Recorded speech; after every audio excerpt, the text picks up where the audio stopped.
Hello again, friends, and welcome to You want to try that again? Mm-mm. Try f***ing it up, not f***ing it up this time? Hello again, friends, and welcome to another fine edition of 151. My name is Adam, and I'm joined by a man whose hands are so strong but so smooth that Chuck Norris will even accept a back rub from him. Beard massage. Friends, his name is Justin. Hey, how's it going? We're 151. You can find us on Facebook, Twitter, and Tumblr, all at 151 The Show. Although, according to the last show we did, apparently Justin doesn't touch that one anymore. Let it go.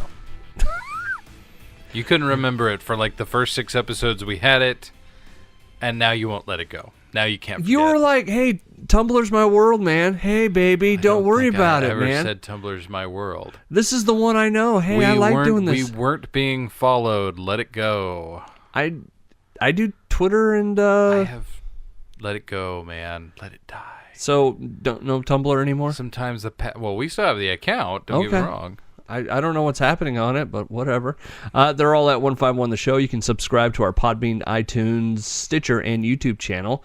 And don't forget 151theshow.com.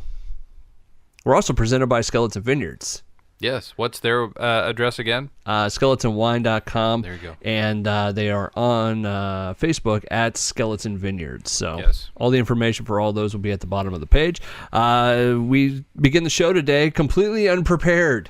So it's like every other show you've ever seen. No, but every other show we ever do usually has some sort of topic or something. Right. Today is surprise topic. He's got some stuff in mind, but he's not telling me any of it. I wanted to start out with one that we like fan theories here. Okay? And it's nice that, sometimes you see fan theories actually turn into reality, much like Stan Lee in the Marvel movies. We found out that, oh my God, he's a watcher. Yes. He, son of a bitch, that's why he's in every movie. It's the same character. Do you think he's playing the same character in Mallrats as well? When he confirms the thing's dink is made of orange rock? Boy, I don't know. Drink Slurm. There you go. We learned in, what were some of the other ones out there that are kind of popular right now, that the Joker in Batman vs. Superman might actually be one of the Robins. Trying to think of some of the other good ones that are out there right now. Well, I don't know. If you'd given me any chance to do some show prep, maybe I could have helped out here. But we love fan theories. Exactly. That's the only thing I was just trying to give up some recent examples, because we did do a fan theory show a while ago. But I wanted to go into a fan theory that I've been thinking about for a little bit. Okay, so is this a fan theory or is this your theory? This is my theory. So, and I am a fan. So technically, a fan theory. And you know what? I thought we could talk about it for a little bit, and then, after that, we can go wherever the good Lord takes us. Okay. Carrie Underwood style? Yes. Jesus, take the wheel. Because we're going down a world of fan theories. What's your theory? All right, so I take you back to the world of Star Trek Generations. Let me get, is that 98, 99? Yeah. No, it was earlier than that, I believe. I had it pulled up here. That would have been 94. Okay. November 17th, 1994. David Carson directed this movie.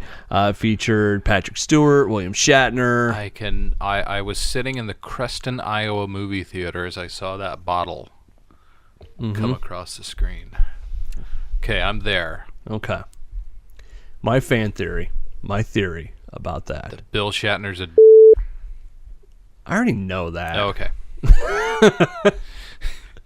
If you, as a brief aside, if you have a chance to watch, I know it's on YouTube, watch the story of Will Wheaton tell about meeting, and he calls it William Shatner.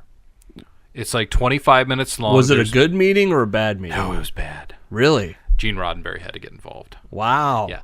Watch that. Okay. That is hilarious and illustrates just what Bill Shatner was like at one point in time. Okay.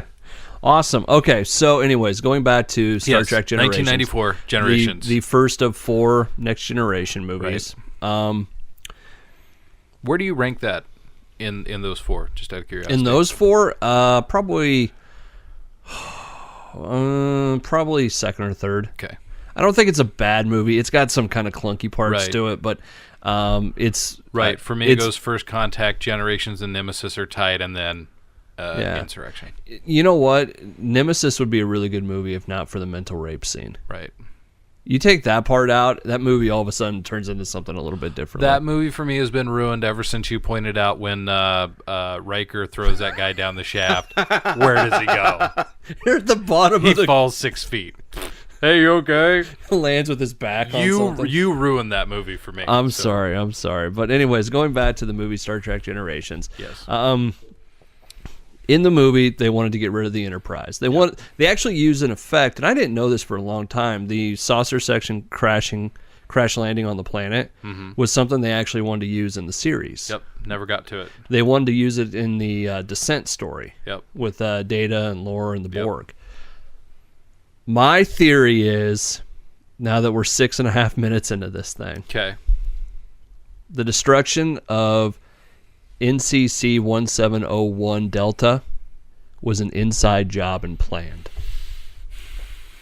By the filmmakers or by the in-canon by someone on the Enterprise? By somebody in Starfleet. In story. I don't have all the details kind of worked out, but I can give you some suggesting evidence. Oh, by somebody in Starfleet, that they wanted the Galaxy class. I don't know exactly. I just think there's enough evidence that leads me to believe that somebody in the world of Starfleet, or Star Trek, I should say, Right. wanted the flagship of the Federation destroyed. Okay. All right. I'm listening because, to be completely honest with you, I mean, in the extended fiction, the Galaxy class starship program was designated a failure, which is why they moved forward with going back to a more traditional, starship design. They took the families back off, for the Sovereign class. The Yamato was destroyed right off the bat early on. The Enterprise had its fair share of problems. Yeah, it was essentially underpowered for a luxury car. Right, is kind of the way I would look at it. And I mean, look at the amount of time in service, even the Constitution class had. Yeah. Look at the amount of time in service that the Excelsior class had. It spanned 80 years. Yeah. Because we had Excelsior classes in. Yeah. The Hood was still a working Excelsior class. Yeah, you didn't see many of the Ambassador class, which was supposed to be Right. kind of that halfway step. And the Galaxy classes were all taken out in a matter of 10 years. Yeah, but years. if you fast forward to, the Dominion War and stuff, they're Galaxy class wings. Right. That was kind of the backbone of their, a lot of the different fleets was the Galaxy class ship. Okay. So, anyways, what leads me to believe that the Enterprise was planned to be destroyed. First of all, and I don't know if any of this evidence is more important than the other, but I think it all leads to one thing. How did the Enterprise get destroyed? Well, the Enterprise was destroyed when what was the two sisters' names? Ursa and Baydor. Yeah. Or that's close. Close. Yeah. They basically get a video feed of Geordi's visor, which is perfect clarity. Right. Unlike anything we've ever seen before. Yeah. And they get the shield frequency. The whole thing about Geordi's vision the entire time is that it doesn't just feed video, that he sees on all these different spectral ranges, and you don't just have a video feed direct into his brain. Yeah. So basically, they get the shield modulation frequency. They modulate their weapons to match that. They go right through, and I think somebody directly says it gets taken out by a lucky shot by a 20-year-old bird of prey. So here's the setup. All right. Geordi, let's start with him. Okay. So you're telling me that your chief engineer who gets kidnapped by a guy and is obviously tortured when he comes back. Right. That the most medical they do is kind of the regular physical. Right. Okay. Huh. Really smart scientist that stopped his heart as torture. And took his visor away from him. Which seemed like a big deal at the time to Geordi, that he Right. would say, what a marvelous piece of technology. Right. And nobody ever scans it. I'm just guessing that a video feed that was going all the time as they were watching it to try and get to a certain piece of information. Right. That wouldn't show up on... internal scans. Yeah. Especially a ship that is more scientific than anything. Right. And, I mean, they were sending out a high def... I mean, you got to imagine that thing's sending out 4K. Yeah. I mean, that's some serious bandwidth. Yeah. So we're, just, okay. I have a hard time streaming that stuff with the router 100 feet away. I mean, they got to make it through shields and everything else. Yeah. So it's got to be a pretty good router signal. So that's my first part of my puzzle. Okay. How did they not notice a video stream? Well, and how do you take a guy who was obviously tortured and captured and throw him right back into service and put him back into duty like 30 minutes later, like nothing happened? Well, either you remember you've got some really, really good I mean, give that dude a day off. I mean, he's been tortured before, right? But give that dude, a Saturday. Yeah. So, okay, that's my first bit of information, that, a piece of video footage coming from Geordi's visor that, wouldn't pick up anywhere. Right. It seems to me that that'd be a pretty serious thing. And especially if that would have to be modifications made on that, right? Right. We've seen Dr. Crusher many times take off his visor and put it on that diagnostic tool. You don't think she's noticed? Right. So maybe she's in on it. Maybe she is a part of this conspiracy. Well, but by the same token, if we're looking for signals, that goes straight to the chief of security. Mm-hmm. So you're telling me that Crusher and Worf are both in on this? Oh, I'm getting to Worf. Okay. So let's fast forward to the moment the ship is attacked, right? Weapons are cutting through, and we fire one phaser blast. Right.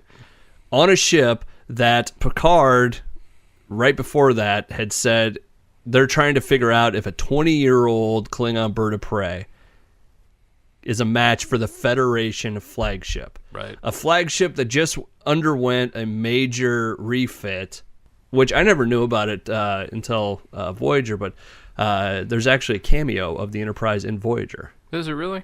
When they go back and they show one of the first things when Voyager's just about to be launched, they're going through the space dock, and there's a Galaxy-class starship, and they said that's the Enterprise. Oh, okay. I'll have to go check that out. Yeah. Anyways, so you've already established that, okay, this ship is not a match for the Federation flagship. Right. And let's see. So we get fired upon by them. Right. We fire one phaser blast. Right. And then Riker calls for, is there anything that might make that ship susceptible? The 20-year-old bird of prey. That realistically, we didn't fire torpedoes. We fired one phaser blast. No, we're looking for a really crazy way to affect that ship. Right. When, in all reality, we should be piss-pounding them with phaser fire. Right. Or just, if we're getting our shields cut through and can't mount an attack, shouldn't we just be like warping away or something and taking a moment? Yeah, well, that's the other thing. Evasive maneuvers. We're drifting leisurely to port. Yeah, exactly. They do a very, very slow turnaround and keep getting fired upon. Right. If you go back to, like we said about descent, Crusher at one point orders the ship to be taken out of orbit. Right. And they hightail it out across the bow of a Borg ship. Right. Just saying. Right. It's looking a little fishy. Right. So here we are. Those who fight and run away live to fight another day? Maybe. Right. Sure. Okay. I kind of threw a wrench into everything, but sorry. No, but what I'm saying is, I mean, you think about it. It's like, you okay, have the floor. Go ahead. This Galaxy-class ship should be pounding this, even with its shields up. Right. It should be pounding this little ship. Right. We've seen in the Dominion War, the Klingon bird of prey, not that tough. No. I mean, they get destroyed fairly easily. It has a ship complement of like 6 or 12 people. Yeah. Compared to a 1,000 crew Enterprise. So we fire off one shot. Right. We fire off no torpedoes, no nothing like that. It's all, hey, let's find a really kooky way to beat these guys. All right, as we're trying to fly away. Right. Why isn't there more phaser fire? Why isn't there more? Okay. So here's my next thing. The one guy on the bridge in this situation where you're getting piss pounded by this little Klingon ship, that should be the guy saying, hey, let's keep firing, is Worf. Right. What's going on with Worf? He's Right. not doing his usual thing of, hey, let's wring these guys out. Right. Okay, I'll sit here and listen for your cloaking frequency. That's awesome. Okay. I'm cool with this. 'Kay. So one of the key guys that should be aggressive in going Right. after these guys is not. Right. So is Lieutenant Commander Worf a part of this? So conspiracy? right now we have Crusher, Mm-hmm. Worf, Yep. Riker for not ordering, either evasive maneuvers, Yep. more firing, Yep. and asking for the, hey, how do we do this gimmick way to get them? And I'm pretty sure that he's the one who orders Deanna to the helm. Yep. Here's the other bit. You know who I don't think is in on this? Data. Data. Because the one guy that there's a couple episodes where they go through and they say how many calculations he can make in his head at a time, right? Load. A load. A metric ass ton of calculations could go through this thing's head. But he's not Data right now. He's disoriented. Right. He's got these new emotions to deal with. Right. It may have been kind of his idea, but was it? Who was he around when when he got the idea to do the emotion chip again? Well, he was with Geordi in his quarters, but Geordi told him not to. But who beforehand? Crusher. Oh. On the ship. Okay. Oh, yeah. Did 'cause she do something to He him? didn't understand the joke. He didn't understand the joke. Right.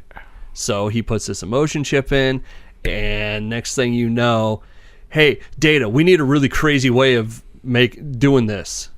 Okay.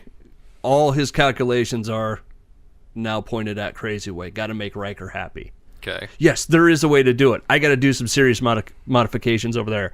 Meanwhile, Worf should be going, hey, I can just keep hitting this button over and over again. I mean, we've got like 250 photon torpedoes. No big deal. Right. We could, rapid fire them. I mean, we can Right. make them like shoot 5 at a time. Right. Nothing. And how about this?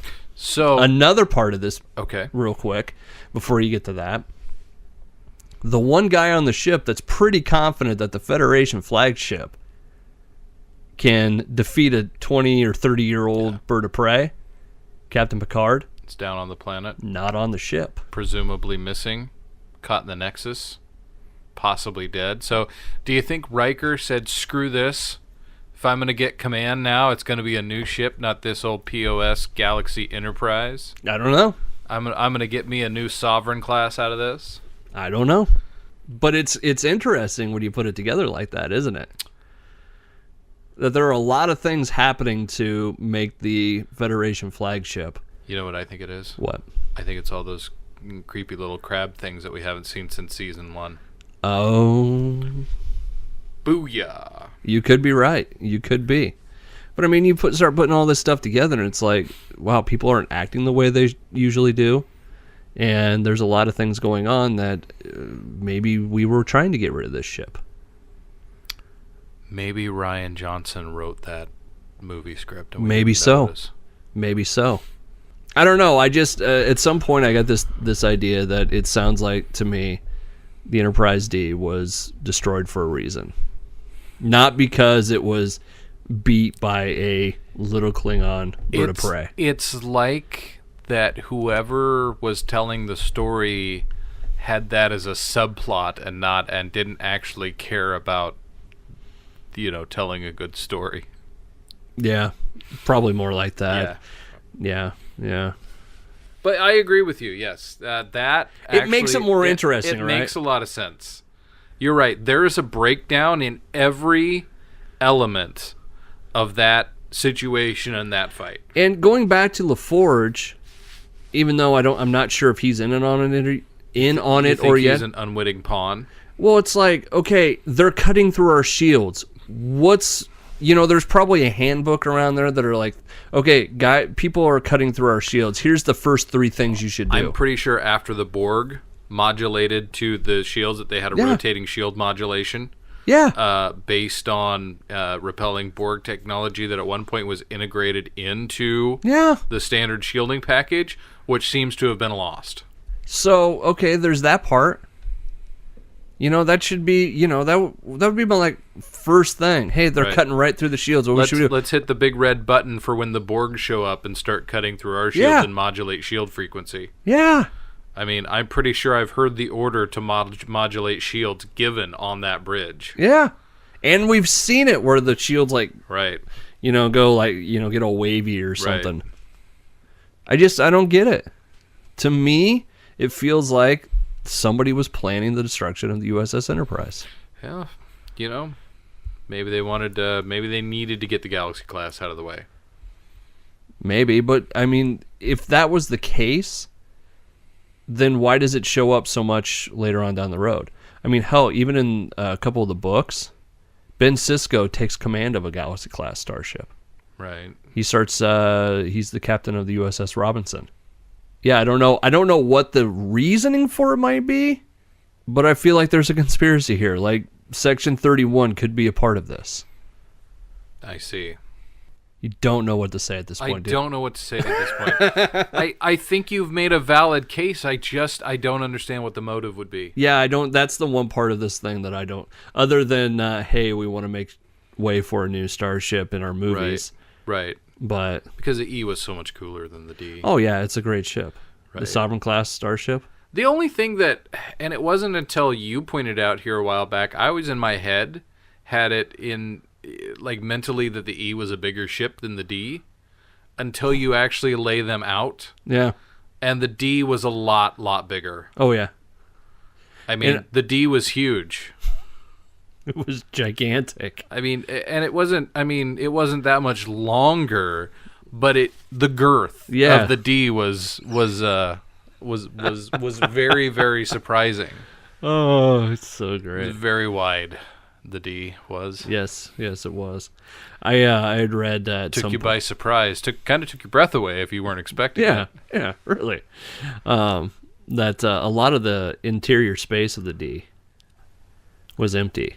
Oh, really? Yeah, that it was just waiting to be. It was modular. Uh-huh. So it was just waiting to, if you wanted to build a bed in it. Oh, okay. If you wanted to, wanted it on a pedestal or. Mm-hmm. I was trying to make another D joke, but it just wasn't working. Okay. I'm sorry. All right. So. But yeah, that's my very own fan theory. I don't know what you mean by making jokes. I'm just talking about ship size here. Yeah. Yeah. So, no, I mean, does it at least make a little bit of sense? Oh, no, I 100% agree with you. There's a lot of things that don't add up. Would it make Generations a better movie if that was... Only if we address it at some point. I mean... If at some reason it's like, hey, do you guys remember that, when the D got blowed up? Right. I think you'd have to have a general court-martial opened up, and we'd have to really examine the D and... really put it out there for display. Well, put it on display and find out. I mean, because it wasn't a very happy ending that happened. No, it wasn't. D. So I mean, it broke in half. Right. You let Deanna Troi get her hands on it, and the D was irrevocably broken. Hey, by the way, why is she the emergency helmsman? Well, because they had that whole episode where she did all the, the bridge qualifications and whatnot. So, I mean, I think she was just closest. I think, honestly... She was closest to the stick? She was. I mean, well, and look, at least we didn't have a scene where she calls from a Flight Master joystick to pop up from the floor like we did in Insurrection. Yeah. But yes, I think she was merely the closest person because to grab the wheel. Because she was there for Generations and then Insurrection. Well, yeah, but she crashed a ship in Nemesis, too. Every time that they want to crash... Right, every time they want to crash the Enterprise, they put Deanna Troi at the helm. Boom. Broken. New fan theory. Deanna Troi's a pilot. Right. I think more than anything... that's not a theory. I think that's a given fact. Deanna, okay, go back and explain this to me. when the ship separated and it was getting ready to explode, why did you steer towards the planet? Right. Like, if you would have, gone essentially, I don't know, port instead of starboard, you would have been blown off into space and, it would have been a big frisbee doing circles. The one time it made sense to list leisurely to port, she didn't do it. Yeah. Deanna Troi. Oh, boy. This is a good one. You forgot that she was driving during Nemesis, too, didn't you? Yeah. And then Picard was like, hey, crash the ship. Right. You know what? No. He just said full impulse. He never said, hey. Right. Just run it right down the throat of this thing. He could have meant just to, like, skim them. Yeah. No, we're going to try to escape. Okay. Right in. Dude. This is what happens when she tries to parallel park. Oh, God. That could be the funniest thing in a while. Deanna Troi. Driver. Yeah. That's wonderful on a lot of levels. Right? I miss the D. I know that you do. D was a good ship. Mm-hmm. I know you never liked it.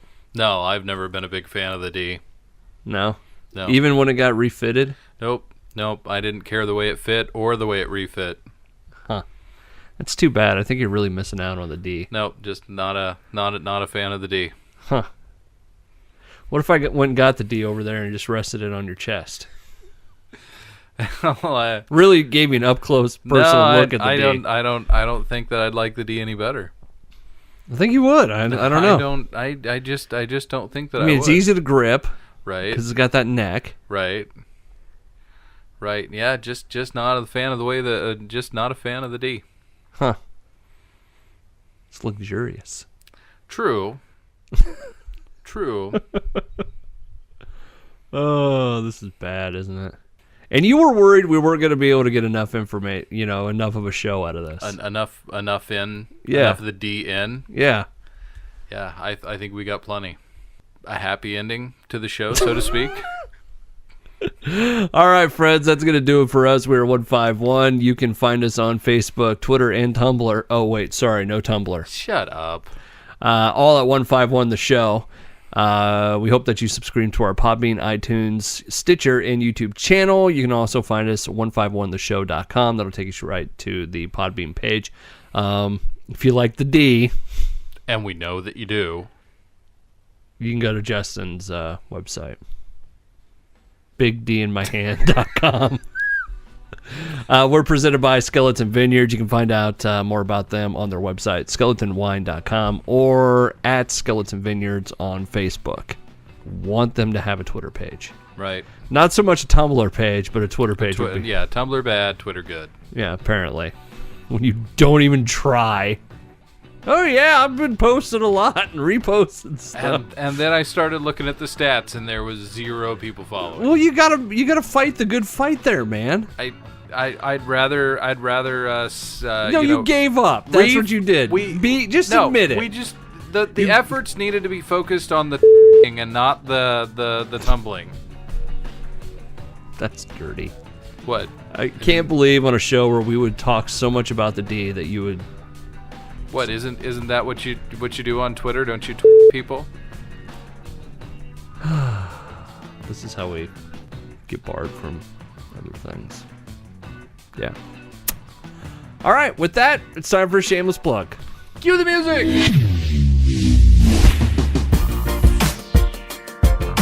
Shameless plug is the part of the show where we shamelessly plug something. It doesn't matter what it is. It could be the D. It could be going to. Oh, God. Why are you? Oh man, which keeps coming back up. Oh man. We did a shameless plug for Which at some point, didn't we? I don't think so. Oh well, they're good too. Yeah, we'll get 2 in there. Good sandwiches. My shameless plug for the day happens to be for a restaurant actually. The wife and I, we went to see Diamond Rio country band. Yeah. Down at Lakeside Casino. Yeah. A couple weeks ago, and went to Fuddruckers. Oh, love Fuddruckers. I don't know why, but whenever we go down to Lakeside Casino, we always stop at Fuddruckers, and they make a good burger. Mm-hmm. Like It is very underrated. Right. In the world of burgers. Right. I remember when I was a kid and they just had one out in Omaha, man, that was always a stop. We had to go to Fuddruckers. Yeah. The cheese sauce on the fries. Yeah, Oh, she was so putting good. the jalapeno cheese stuff on the Very burger. good. Very good. I went mayo and ketchup and lettuce. Yeah. That's it. Yeah. Yeah.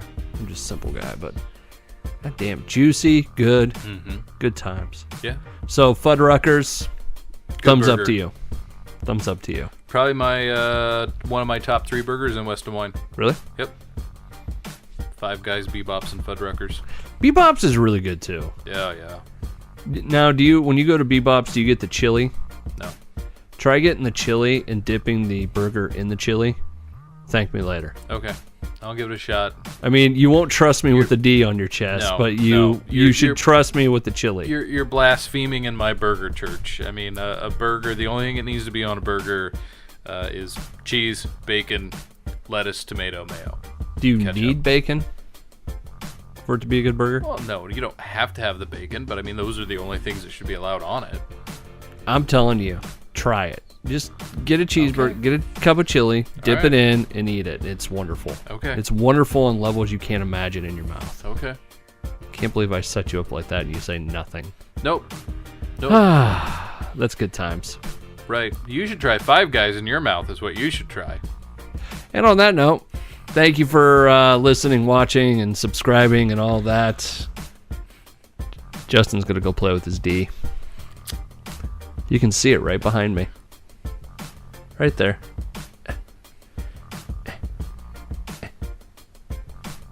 Did we lose him? Yeah, I think so. Happy endings, everybody. Is anybody still there? Hello? What are you doing? The show's over. Go home.